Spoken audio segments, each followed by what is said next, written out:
Hello and welcome back for our second full episode of Crystals with Kate. As promised, this week we will be discussing amethyst. Amethyst is one of my absolute favorite crystals. It was one of my very first crystals I got when I started my own crystal collection. I love it, so I was really excited for this episode. So I have a lot of information, and there's also a lot of really cool folklore and mythology that goes into amethyst and its origins. So we're going to dive into all of that. So to start out our history section, let's talk about the ancient Greeks and the ancient Romans. Both of these cultures believed that it could ward off Bacchus, which was the Roman god of wine, ecstasy, and he was a bit wild.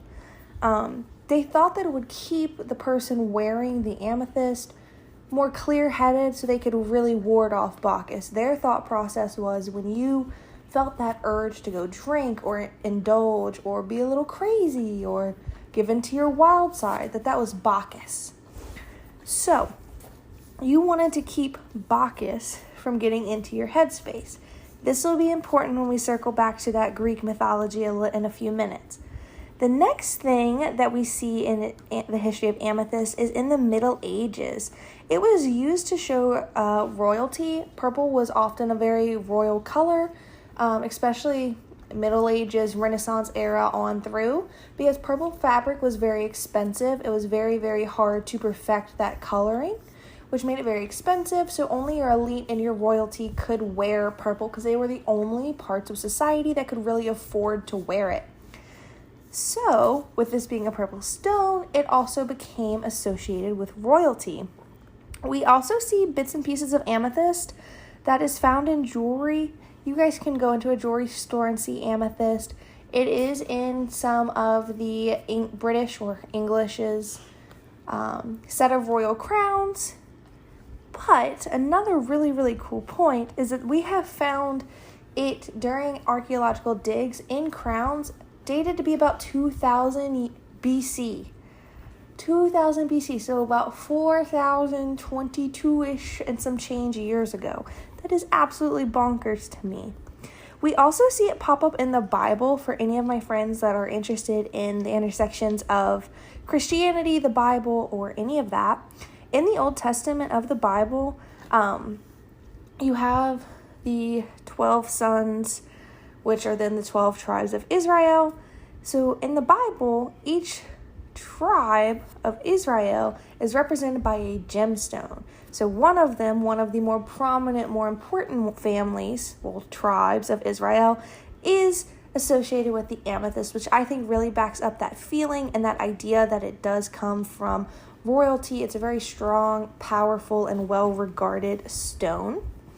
Another fun fact is that over history, it was often regarded with the same glory and pride and expensiveness as a diamond is to us now and then. So in the 1900s, 1800s, Renaissance, Middle Ages, all the way back, you see that those were your top two stones. If you didn't have diamonds and you were rich, you had amethyst, or you had both. They were both very expensive and gorgeous stones. They still are. Another time that this pops up is with our friend Leonardo da Vinci, and he claimed that it rid evil thoughts and it helped to quicken his intelligence. He was often seen wearing amethyst. He also had raw stones around his house as well. Next thing, let's talk about the Greek mythology. So, the name amethyst comes from Koine Greek word, which means amethystos. I know I probably butchered that. I am so sorry. Amethystos, which is a Greek, and that is where amethyst came from. So, the Greek mythology is the root of how amethyst got its purple coloring. Well, in Greek mythology, amethyst is a young woman, and she is sought out by Dionysus. Dionysus is the god of wine. Many other things, but in this story, the wine is the most important. And one day he was drinking, and he had way too much red wine, and he tried to basically put the moves on Amethyst. Amethyst did not appreciate it, so she cried out to the goddess Diana, who turned her to a shimmering white stone to protect her. When this happened, Dionysus realized what he'd done and that he was the reason that this beautiful thing that he was obsessed and in love with, basically is the vibe I get. He had turned her into a stone because, Diana had to intervene, and he wept. And when he wept, he was sobbing, and accidentally he knocked over his wine goblet. And when it overturned, it fell onto this stone, and it gave it its purpley hue. That is the Greek mythology of how we get our beautiful amethyst that we have today. Digging a little bit more into a history of amethyst, specifically the Renaissance period, amethyst was always associated with humility and modesty, which I think is a really, really interesting shift because prior to that, it's associated with royalty and riches. It's basically equivalent to a diamond. But during that Renaissance, you really see a shift where it's humility and modesty. But it was, reserved for the monarchies most of the other time in Europe. In Britain, it has almost always been a royal item or something far more expensive and highly regarded because it is in the British crown jewels. The Feng Shui, I might have butchered that, in China associates it with wealth, and we see that is the definition that really starts to come out for amethyst from Asian culture, especially the Feng Shui in China, during that Renaissance period. Alrighty, now continuing on with our history, except through a little bit more of a biblical lens. I know not everyone here is going to ascribe to the Bible, and that is totally fine. This is not meant to be preachy. I just found in my research that it does come up in Exodus 39. So Exodus 39, for a little bit of background, does talk about the priestly garments, and these are the garments that are supposed to be worn by priests when they are preaching and they're in the sanctuary to God. So if you go down to 39:8, it's specifically talking about the breastpiece, and they mounted 4 rows of precious stones on it. The first row was carnelian, chrysolite, and beryl.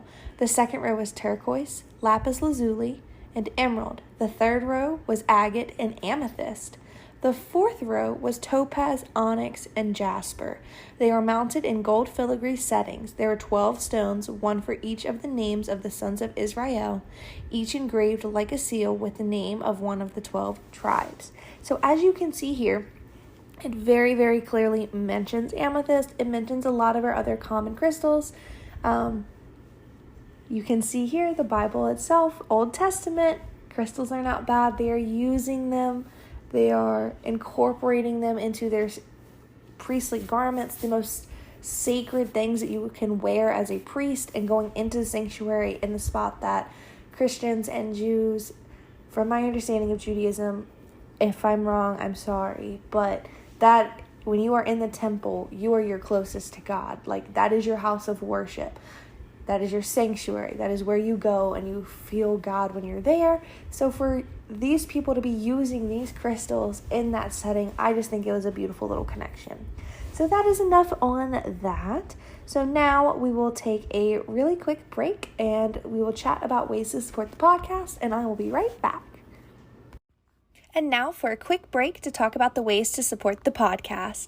If you are enjoying what we are doing here on Crystals with Kate, I am so very happy that you are enjoying it. I just wanted to give you a few ways that you can help support the show. The first way is by following us on TikTok and Instagram, which will be linked in my link tree below. I am a small crystal business owner. Any orders to my website or my Etsy shop would be very much appreciated. I also have a spot on my link tree for donations for divination practices, such as pendulum readings and tarot spreads. And last but not least, I do have a Patreon for our show. My Patreon has 4 tiers, and they are each named after a crystal. The first tier is the Jasper tier, and that starts at $3.33 a month. That gets you early access to podcasts, and they are absolutely ad-free. It also gives you a copy of my metaphysical notes for my crystals. Next is the Quartz layer, and that is $7.77 a month. That gives you, again, ad-free early access, and that gives you full crystal notes. So all of the things I'm talking about now, if you wanted a more detailed grimoire page, would be included. My next layer is the fluorite layer, and that is $22.22 a month. Again, you get your full crystal notes, ad-free, and early access to the podcast. And then you also get Happy Mail from me. You get a monthly crystal mystery box, and that would be valued at about $15 to $20 worth of product. Next up, our last and highest tier is the Amethyst tier, and that is $44.44 a month. And once again, you do get full crystal notes, early access, and ad-free. And then you also get a monthly box for $35-ish worth of goodies. That is a guaranteed larger piece or jewelry. So it might be a ring or a bracelet. It may be a small tower, something that really makes this worth your money. So all of these are wonderful ways to support the show. Welcome back, friends. Now that we have covered a lot of our history and a little bit of mythology, a little bit of fun facts, and some different cultural applications of amethyst, I want to talk a little bit about the more science nerdy stuff, so locations, mining, and geology. So our large deposits are going to be in Brazil and Uruguay.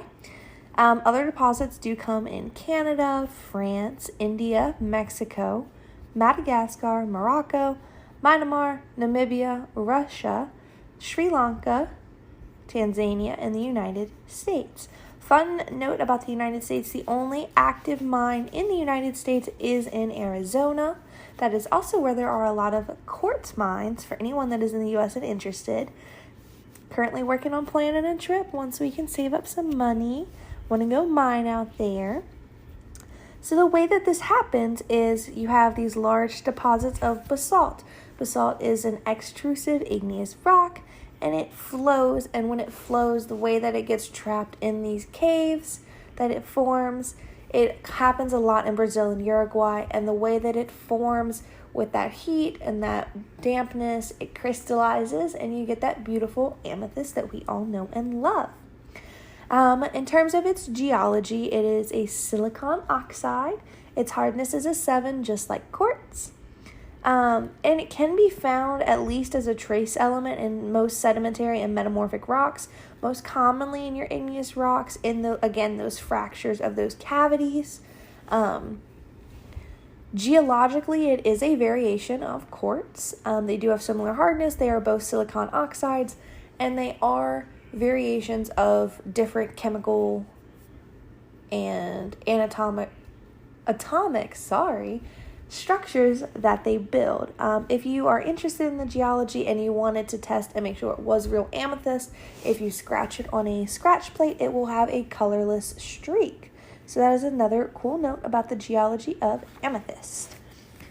Amethyst, again, it is one of my favorites, so I'm going to talk a little bit about the way that I use it in my practice here too. I really like to use amethyst to help with my sleep. I sometimes have really bad nightmares, so what I do is I have a raw little piece of a geode of amethyst that sits near my nightstand by my bed, somewhere in my bedroom, to kind of help keep me calm, ward off the bad dreams, the bad vibes at bedtime. If I'm really stressed, sometimes I will carry my little amethyst tumble with me. I have amethyst jewelry that I love to wear. I have some really cute pieces of amethyst in my Etsy shop and on my site. If you guys are interested, I have some bracelets, a beautiful cut base. What else do I have? I have some chevron amethyst still. It's all really beautiful. Just a little shameless plug again. I really do like to carry my amethyst with me on the day-to-day. So let's dive into those metaphysical properties of amethyst. Alrighty, properties of amethyst. Finally, I know that's what 98% of you guys are tuning in for, and that is A-okay. I get it. You want to know how you can use this in your witchcraft practices, how you can work with it even if you're not a witch. And some of you guys are like me and you love all of that, but you're also a science nerd, so you enjoyed the first half of this podcast. Either way, I am glad you are here. So physically, amethyst is known for heightening our immune system and boosting our endocrine. Endocrine is what is responsible for regulating your hormones. If you have hormonal imbalances, such as thyroid issues, PCOS, You could try working with amethyst if you wanted to try to regulate those hormones. It also has been quoted as lowering your chances of getting headaches. And I don't know if you guys are like me and you get horrible crippling headaches, especially with certain phases astrologically based on where things are in my chart. Certain transits, I am more prone to them, so I try to keep my amethyst handy. Emotionally and mentally, it is associated with working with addiction. If you wanted to quit smoking cigarettes or vaping or drinking, or if you have any other addictions that you would like to work on, I do not want to mention them by name. I don't want to trigger anybody. It has also been associated with increasing your calmness, which also would lead to lowering your anxiety. We also often associate this with our third eye as like our power and wisdom. So it's increasing that power internally, our wisdom. It's bringing us up to our highest vibration. We also refer to amethyst commonly in the crystal community as the all healer. There's not a lot that amethyst isn't used for, whether it's anxiety or depression or sleep. It covers so many wide areas that we have nicknamed it the all healer. Alrighty, a few more crystal correspondences for you. So again, the chakra here is going to be your third eye, which makes sense if it's associated with power and wisdom. The zodiacs that are most commonly paired with are your Pisces and your Aquarius. And as a reminder, this does not have to be just your sun sign. Maybe you are working with your moon or your ascendant. Whatever it is, Pisces, Aquarius are the most benefited from working with it. In terms of your numerology, again, we have another number 3. Number 3s are associated with creativity, curiosity, optimism, communication, and that mind-body-soul connection. So that holy little trinity of the mind, body, and soul, amethyst is really, really good at working with that and connecting that based on its numerology. The planetary association here is going to be Jupiter, and it is also associated with air elements. So that is your little tidbit on the metaphysical properties of amethyst. The last thing I'm going to talk to you guys about before we close out is how I cleanse my amethyst. I always like to talk about how I take care of my crystals. My favorite way to cleanse is with my moon water, but sometimes you miss a full moon, so no biggie. Charge it on your selenite plate. I have really cute selenite bowls I can drop mine in. I have a really nice plate that I use when I pack orders, so sometimes if I feel like my crystals really need a charge, I will go drop them on my selenite. Selenite is amazing for charging because it has such a naturally high vibration. Again, you can cleanse with incense, or you can use the dirt method that I talked about back in the Black Tourmaline podcast. So that is all I have for you guys today. Thank you guys for tuning in again for this week's episode of Crystals with Kate. Next time, we will be talking about labradorite. Labradorite is a customer favorite. It is so intriguing, and there's so much mythology behind it and so many cute little folklore stories. I am so excited to record and share that podcast with you. So thank you again for tuning into Crystals with Kate, and I will catch you in 2 weeks because we do update every other Wednesday. Bye, guys.